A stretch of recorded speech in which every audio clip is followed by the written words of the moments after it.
नमस्कार दोस्तों, आज की इस वीडियो में शिव पुराण अध्याय 3 की कथा। शिव पुराण तीसरा अध्याय विदुंग ब्राह्मण की कथा। श्री सूत जी बोले, सुनो सोनक, मैं तुम्हारे सामने एक अन्य गोपनीय कथा का वर्णन करूंगा, क्योंकि तुम शिव भक्तों में आगे और वेद वक्ताओं में श्रेष्ठ हो। समुद्र के पास प्रदेश में वास्कल नाम का एक गांव है, जहां वैदिक धर्म से विमुख महापापी लोग रहते हैं। वे सभी लोग दुष्ट हैं और उनका धन अधर्म व अन्य विषय भोग की वस्तुओं में लगा रहता है। वे देवताओं और भाग्य पर भरोसा नहीं करते। वह कुटिल प्रवृत्ति के हैं और विचित्र प्रकार के अस्त्र शस्त्र रखते हैं। वह व्यभिचारी हैं। वे इस बात से बिल्कुल अनजान हैं कि ज्ञान वैराग्य वेद धर्म ही मनुष्य के परम पुरुषार्थ हैं।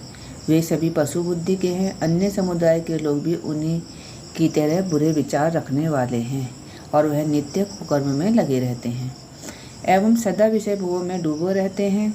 वहाँ की स्त्रियां भी बुरे स्वभाव की पाप में डूबी कुटिल भोग वाली और व्यभिचारिणी हैं। वे सभी विवाह तथा सदाचार से सर्वथा शून्य हैं। वहाँ सिर्फ दुष्टों का निवास है। वास्कल नामक गांव में विदुंग नाम का एक ब्राह्मण रहता था। वह अधर्मी, दुरात्मा एवं महापापी था।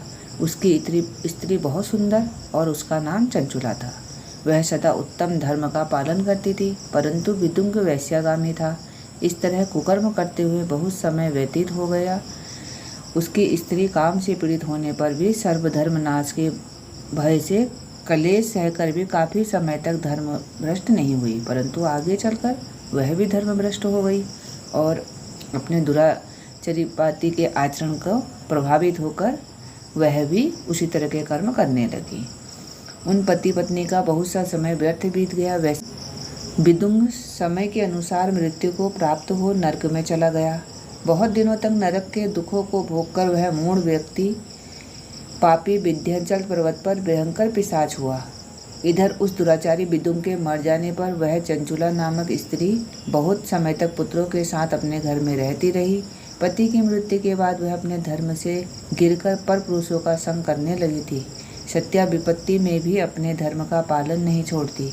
यही तो तप है। तप तो कठिन होता है, लेकिन इसका फल मीठा होता है। विषय इन सत्य को नहीं जानता, इसलिए वह विषयों के विषफल का स्वाद लेते हैं। वे मरने के बाद यमलोक में भी जाती है। यमराज के दूत उन्हें तरह तरह के यंत्रणा देते हैं। ये सारे दंड इतनी वेदना देने वाले होते हैं कि जीव पुकार पुकार कर कहता है अब ऐसा नहीं करेगा, लेकिन यमदूत उसे छोड़ने ते नहीं और कर्मों का फल सभी को भोगना पड़ता है। देव, ऋषि मुनि सभी इससे बंधे हुए हैं। ब्राह्मण के मुख से यह वैराग्य बढ़ाने वाली कथा सुनकर चंचुला भय से व्याकुल हो गई।